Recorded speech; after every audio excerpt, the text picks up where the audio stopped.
سے خطاب فرمائے، ان کی صحت و سلامتی کے لیے بآواز بلند صلوات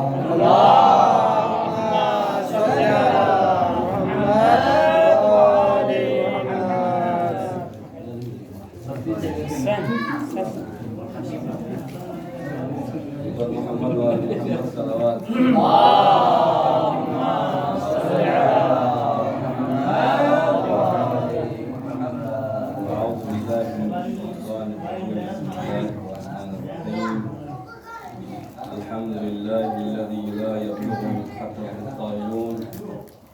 ولا يحصي نعماءه العاقلون ولا يؤدي حقه المجتهدون الذي لا يدركه بعض الهمم ولا يناله غوث الجبن الذي ليس لصفته حد محدود ولا نعت موجود ولا أجل ممدود فطر الخلائق بقدرته ونشر الرياح برحمته ووكل بالصخور ميدان أرضه ثم الصلاة والسلام والتحية والإكرام على الرسول المصدق المصطفى الأمجد المحمود الأحمد حبيب إله العالمين بأبي القاسم محمد اللهم صل على محمد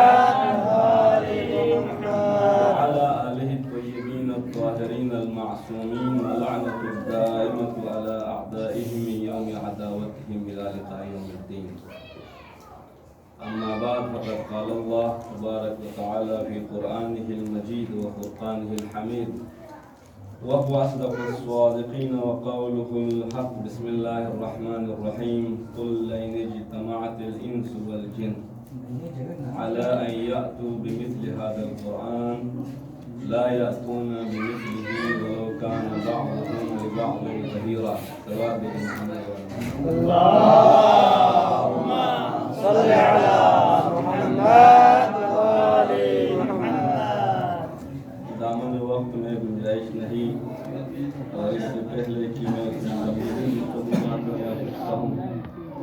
اور مناسب لگتا ہے کہ کائنات میں صرف ایک ہی خلق ہے جس کے وجود سے جس کی وجود بابرکت سے رحمت خداوندی اپنی پوری وسعت کے ساتھ مخلوق کے شامل حال ہوتی ہے اور خود خداوند متعال نے فرمایا ہے وسعت رحمتی کل شیء، یعنی عجیب ایک اشتراک ہے اللہ تعالیٰ کی اسماء مبارکہ اسماء اللہ الحسنى اور محمد مصطفیٰ صلی اللہ علیہ وسلم.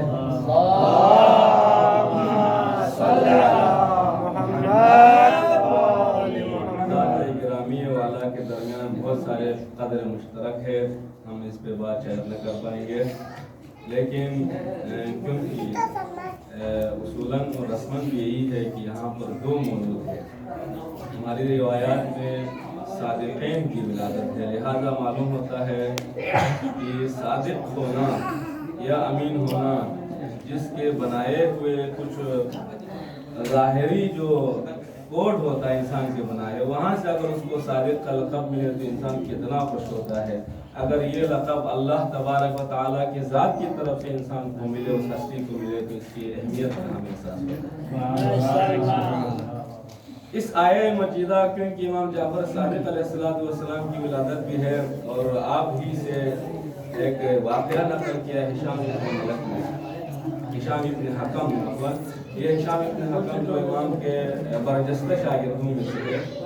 یہ آیت قل لئن اجتمعت الانس والجن على ان يأتوا بمثل هذا القرآن، کہہ دو اگر تمام انس و جنس کا اتفاق اور اجتماع اس بات پہ ہو کہ وہ اس جیسا پہ قرآن لے کر آئے، تحدی اور چیلنج، لا يأتون بمثله ولو كان بعضهم لبعض ظهيرا، ان میں سے بعض کے اگر مددگار بھی بنے تب بھی اس طرح سے نہیں رہ سکتے. قرآن نے اس سے بڑھ کر ایک اور چیلنج کیا. قرآن کی پوری جو ہے تعلیمات تو دور کی بات، ایک سورہ ہی لا کر دکھاؤ، بلکہ کہا آیت ہی لا کر دکھاؤ،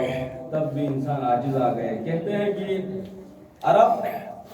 جب جناب رسول گرامی اسلام جیسا کہ مصلحت بعثت کے اندر بھی یہ ہے جس امت کے درمیان جو چیز رائج ہو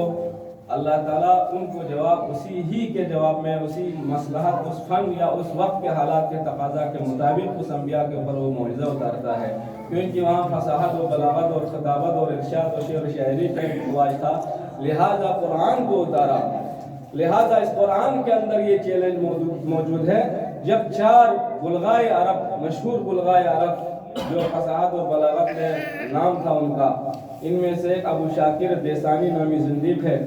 ایک ابن ابی العوجا ہے، اس کے بہت سارے واقعات آپ کو فن تاریخ کے اندر بھی بہت ساری چیزیں ملیں گی۔ یعنی ایک کٹر زندیق، کٹر ملحد قسم کے لوگ جو ہمیشہ رسول گرامی اسلام کے پیچھے پڑے رہتے تھے، قرآن پہ تشمیل کرتے تھے، آپ کے احکام اور تعلیمات کی جو ہے مذاق اڑایا کرتے تھے۔ اور عبد الملک بصری اور اسی طرح سے ایک اور شخص کا ذکر ملتا ہے، یہ چاروں نے اجتماع کیا بیت اللہ الحرام کے پاس آ کر، کہا کہ ایک ہی چیز ہے، اگر ہم 4 میں سے ہر ایک ربع قرآن، 1/4 قرآن کے اوپر نقص نکالیں، اس کے اندر کمیاں ڈھونڈیں، اشکالات ہم تعین کریں، اور آئندہ سال تک ہمارے پاس یہ مہلت ہے کہ ہم جمع ہو جائیں گے، اس طرح ہم ہر ایک ربع قرآن پہ اشکال کریں گے تو کل قرآن کے اوپر ہمارے ہاتھ میں اشکالات کا ایک مجموعہ آئے گا۔ اس طرح سے قرآن کی اس تعلیمات کے ابطال کرنے کا مقصد کیا ہے؟ نبوت محمد کا ابطال ہے، اور نبوت محمد یعنی شریعت اسلامی کا ابطال ہے۔ اس طرح سے ہم ثابت ہو جائیں گے کہ ہم حق پر ہیں اور محمد جس دین کو لے کر آئے تھے وہ باطل ہے۔ کتنا ان کا پرانی دیکھیے۔ لیکن یہ چاروں گئے، پورا 1 سال انہوں نے اپنے حساب سے اپنے تئیں کوشش کی اور لے کر آئے اور ملاقات کی، تو کہا ان میں سے پہلے نے، وہ میں آپ کے سامنے بیان کروں گا۔ جوہے کا نام ابن المقفع تاریخ میں ذکر کیا گیا ہے۔ عبد الملک بصری کہتا ہے کہ یہاں سے جانے کے بعد، جدا ہونے کے بعد، میں نے پوری کوشش، پورا زور لگایا کہ ایک آیت جو مجھے ملی، یا ایھا الناس ضرب مثل فاستمعوا له ان الذين تدعون من دون الله لن يخلقوا ذبابا ولو اجتمعوا له وان يسلبهم الذباب شيئا لا يستنقذوه منه ضعف الطالب والمطلوب۔ اس آیت کے اندر آگے میں فکر کرتا رہا، لیکن اس آیت نے مجھے باقی چیز مشغول رکھا، اس کی فصاحت اور بلاغت کے سامنے میں عاجز آ گیا۔ وہ اس وقت کے بہت برجستہ لوگ ہیں، کوئی معمولی نہیں۔ دوسرا کہتا ہے ابن ابی العوجا، میں جب اس آیت پہ پہنچا، اس کے اوپر میں نے غور کرنا شروع کیا، فلما استيئسوا منه خلصوا نجيا۔ اس کی فصاحت اور اس کے اندر چھپی ہوئی تعلیمات، کیونکہ وہ اہل عرب تھے، اہل زبان تھے، اس بلاغت کے اندر میں غور جیسے جیسے کرتا رہا، اس نے باقی آیتوں پر اشکال کرنے سے مجھے روکا، میں نے اپنے اندر ناتوانی اور عاجزی پایا، لہٰذا میں اس سے آگے نہ بڑھ سکا۔ یہ کہتا ہے کہ ابو شاکر دیسانی کی طرف دیکھتا ہے، تم نے کیا کیا؟ وہ کہتے ہیں میں اس آیت پہ پہنچا، لو کان فیہما آلہۃ الا اللہ لفسدتا۔ اس آیت پہ جب غور کیا تو مجھے معلوم یہ پڑا یہ کوئی عام آدمی بشر کا کلام نہیں ہے۔ اور چوتھے نے، جب ابن المقفع جو آخری تھا، بس آپ تینوں کی بات اور جو میری جو تجربہ ہے، مشاہدات ہے اس آیت کے روشنی میں، وہ کہتے ہیں کہ یہ جن سے کلام بشر نہیں ہو سکتا، کیونکہ اس آیت میں وقیل یا ارض ابلعی ماءکی ویا سماء اقلعی وغیض الماء وقضی الامر واستوت علی الجودی وقیل بعدا للقوم الظالمین۔ اس آیت نے مجھے مبہوت کر دیا اور میرے عقل نے یہ مان لیا، ہار تسلیم کیا کہ میں اس پر کوئی اشکال نہیں کر سکتا۔ خوبصورت بات یہ ہے کہ جب یہ آپس میں باتیں کر رہے تھے، ہشام ابن حکم کہتے ہیں کہ امام جعفر صادق علیہ السلام کا وہاں سے گزر ہوا۔ صادق آل محمد نے جب ان کو اس طرح کی باتیں کرتے ہوئے دیکھا تو آپ نے اس آیت کی تلاوت کی، قل لئن اجتمعت الانس والجنس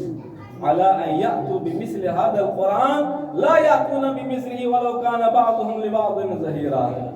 تو انہوں نے اعتراف کیا، دیکھیں حقیقت جاننے کے باوجود اگر اس اسلام کے اندر کوئی حقانیت ہے اور یہ وصیت محمد اگر کسی عمل پر منتہا ہو سکتا ہے تو یہ جعفر ابن محمد تک ہی منتہا ہو سکتا ہے۔ یہ امر خلافت کا کوئی مستحق ہے کہ محمد کا کوئی جانشین ہے تو یہ جعفر ابن محمد ہی ہو سکتا ہے، کیونکہ ہم جب بھی اس کو دیکھتے ہیں تو ہمارے جسم پر وَقْشَعَرَّتْ جُلُودُنَا، ہماری ابر ایک کپکپی طاری ہوتی ہے اور ہم اس کی ہیبت کے سامنے ہم عاجزی محسوس کرتے ہیں۔ سبحان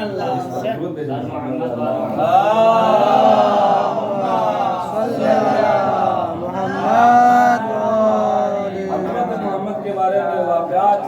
اور آپ کے تواضع اخلاق کے بارے میں آپ سنتے رہتے ہیں۔ میں اپنے الفاظ نہیں بلکہ ایک عالم کے الفاظ آپ کو نقل کروں گا۔ السیاغی کہتے ہیں کہ اس عالم نے خوبصورت رائے کے اندر یہ بیان کیا ہے، کسی بھی انسان کو جانچنا ہے، جذباتی ہو کر نہیں، اگر حقیقت کی روشنی میں آپ نے دیکھنا اس کی کیا عظمت ہے تو یہ دیکھا جائے پہلے اس کی شخصیت جس سے یہ مرکب ہوا ہے، جس تعلیمات کو یہ لے کر آیا ہے، ان دونوں پہ غور کریں۔ اس کی روشنی میں جسے کہتے ہیں کہ ایک عقل نظری ہوتا ہے، ایک عقل عملی ہوتا ہے، ایک بعد نظری ہے، ایک بعد عملی ہے۔ بعد نظری کی طرف آپ دیکھیں گے تو بعد نظری کمال پاتا ہے علم کے ذریعے سے۔ جب جب انسان کے اندر علم و معرفت بڑھتی ہے اسی قدر اس کا نظریہ قوت عقلی نظری کمال اور عروج پاتا ہے۔ لہذا میں دیکھتا ہوں کہ جب محمد کی طرف ہم دیکھتے ہیں تو ہم محمد کی عظمت کے بارے میں تو آپ جانتے ہیں آسمان سماوی سے نازل کرتا تمام کتاب گواہی دیتی ہے کہ محمد سے بڑھ کر کوئی عظیم اور کامل اور اکمل فرد نہیں ہے۔ اسی طرح سے ادیان سماوی ہے وہ سب بھی اس بات پر اتفاق رکھتے ہیں، اور آپ کے اہل بیت سے جو وارث ہے اس سے الگ ہے، حتیٰ جو آپ کے اصحاب نے جو نقل کیا ہے اس میں نقل و اشکال اپنی جگہ، حتیٰ اس سے بڑھ کر آداب کو آپ دیکھیں جو ہم محمد کی عظمت کے بارے میں انہوں نے ذکر کیا ہے، اور عصر حاضر کے علماء غرب جو متحققین ہیں جو اس بارے میں تحقیق کرتے ہیں ان کے اقوال کو لے کر دیکھیں تو محمد کے بارے میں ان سب کو ایک طرف صرف ہم ایک چیز کو دیکھتے ہیں، قل ای شیء اکبر شہادتا قل اللہ، کون سی چیز کون اور کائنات کے اندر شہادت کے لحاظ سے عظیم ہے تو ہمیں ملتا ہے خود اعلیٰ فرماتے ہیں قل اللہ، اللہ کی گواہی سے بڑھ کر کوئی گواہی نہیں ہے۔ تو اللہ تبارک و تعالیٰ کیا فرماتے ہیں، آپ نے اس کلام کے اندر اس مقالے کے اندر یہ جان لیا کہ علم سے اس کا اکمال شروع ہوتا ہے، تو اللہ تعالیٰ کی ذات کیا فرماتے ہیں، علمک ما لم تعلم وکان فضل اللہ عظیما، اللہ کی ذات نے آپ کو تمام چیزیں بتائی جو آپ نہیں جانتے تھے، اور فضل خداوندی آپ پر ہمیشہ عظیم رہا ہے۔ تو اس عظیم نے اپنے عظیم نبی کی عظمت کو اس طرح سے بیان کیا ہے کیونکہ ما کان وما یکون تمام کے بارے میں آپ احاطہ رکھتے ہیں، لہذا آپ سے بڑھ کر بعد عقلی اور بعد نظری اور عقل نظری سے دیکھا جائے تو آپ سے اکمل کے فرق ہمیں کائنات میں ملیں گے۔ اور اسی طرح آپ دیکھیں بعد عملی کے اندر یا عقل عملی کی طرف دیکھیں، کہتے ہیں عقل عملی عروج پاتا ہے، ترقی پاتا ہے انسان کے اخلاق، رفتار، کردار اور سیرت کے ذریعے سے، اس کا تعامل اپنی ذات، اپنے اہل و عیال، کیش و اقارب، اعداء اور دشمن سے کیسا ہے، اس بارے میں بھی آپ علماء جانتے ہیں۔ خداوند متعال نے فرمایا، یہ ہدیہ کیا انک لعلی خلق عظیم ولقد کان لکم فی رسول اللہ اسوۃ حسنہ، اور اگر اس دنیا میں آج کوئی مشاکل ہے، ہماری باتوں کے اندر اثر نہیں ہے تو ہم اسی چیز سے خالی ہے کہ ہمارے اندر وہ اخلاق حسنہ نہیں پائے جاتے۔ خود رسول گرامی اسلام فرماتے ہیں بعثت لاتمم مکارم الاخلاق، کیونکہ تمام 1,23,999 انبیاء کی جو کمالات ہیں، جو خصلتیں ہیں، اگر کسی ایک شخص میں اتمام اور مکمل اور کامل ہوتا ہے تو محمد مصطفیٰ صلی اللہ علیہ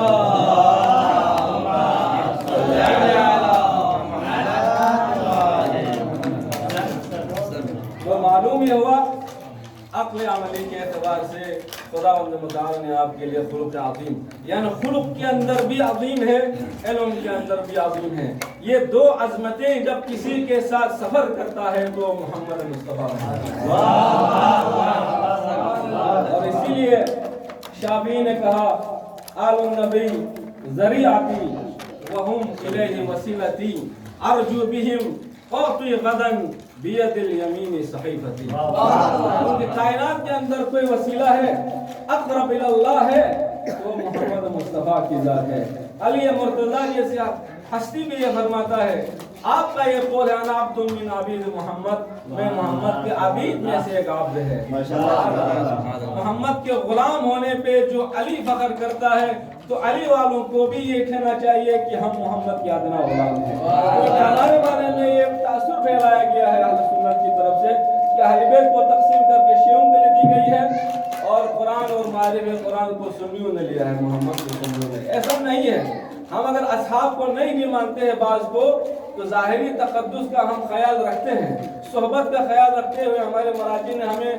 منع فرمایا ہے کہ آپ اس کی اہانت مت کرے، لیکن ہم اس کو دل سے قبول بھی نہیں کرتے، یہ ہم ڈنگے کے چوٹ پہ کہہ سکتے ہیں۔ لیکن جس ذات کو اگر محمد کے جیسا کوئی اخلاق ہے دنیا میں، کسی کے پاس علم ہے، اس لیے وہ جو 100 عظیم ہستیاں لکھنے والے پر کسی نے اعتراض کیا تم نے محمد کو سب سے پہلے کیوں رکھا جبکہ تم مستشرق ہو، غیر مسلم ہو؟ کہا کہ دیکھو میں ایک مؤلف اور مصنف ہوں، مجھے کسی کے مذہب سے کار نہیں ہے، میں اس کو مقدم رکھوں گا جس کے اندر کمال ہوگا، میں اس کو مقدم سمجھوں گا جس کی سیرت میں علو اور بلندی ہوگی۔ میں نے محمد میں بلندی اور علو کمال دیکھا، میں نے محمد کو پہلے اس طرف۔ سبحان اللہ۔ انسان کو کمال کا تابع ہونا چاہیے۔ انسان جب کمال کا اتباع کرتا ہے تو کمال کی طرف بہت وہ سفر کرتا ہے، کیونکہ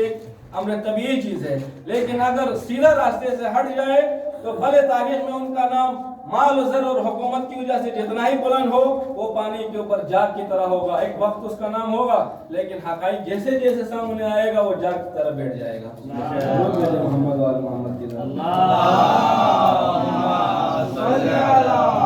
میرے پاس ہے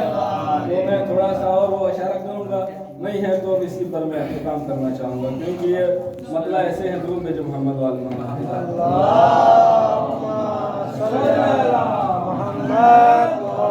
محمد کی عظمت اور بلندی واقعات کی روشنی میں، قرآن کی روشنی میں، قرآن کے اختصاری آیات کی روشنی میں ایک مصنف غالباً اس کو افادہ ہے، سید محمد رضا شیرازی نے اس کو اپنے پیرائے میں نقل کیا ہے۔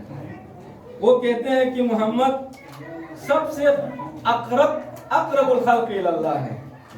وہ اشارہ کہاں سے ملتا ہے؟ وہ کہتے ہیں فَكَانَ قَابَ قَوْسَيْنِ أَوْ أَدْنَىٰ، 2 کمان کے برابر، اس سے بھی کم تر۔ البتہ یہ واضح رہے، جس طرح ہم نے پہلے بھی کہا کہ اللہ کی رحمت بھی ہر شے پر احاطہ رکھتا ہے اور محمد بھی رحمت للعالمین ہے، تو اللہ کی رحمت استقلالی ہے، اللہ کی رحمت کسی کے سہارے کے بغیر ہے۔ محمد و آل محمد کی رحمت پرتو ہے، سایہ ہے اور استظلالی ہے۔ ان 2 چیزوں میں انسان خلط نہ کرے، لہذا خود ان کے ائمہ سے جو روایات ہے، ہمیں اللہ کا کہو، اس کے علاوہ باقی سب کہو۔ اس پر علماء سے سوال یہ کیا گیا، اس سے کیا مطلب ہے؟ کہتے ہیں کہ جو اللہ کی صفات ہے، صفات ثبوتیہ ہے اور سلبیہ ہے، جو اللہ کی عظمت والی ذات ہے، اس کے ساتھ تشبیہ نہ دو، اس کے علاوہ استدلال، وسیلہ اور اللہ کے طرف تقرب کا ذریعہ بنانے میں کوئی اشکال نہیں ہے۔ یہی مراد ہے محمد و آل محمد کی ذات پر صلی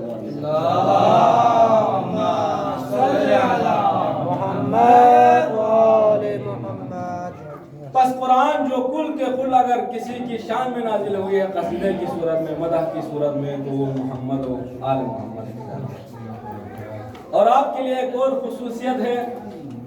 جیسا کہ آیت کے اندر بھی ہے، آپ تمام شہداء اور انبیاء کے اوپر بھی اللہ کی طرف سے شاہد ہیں۔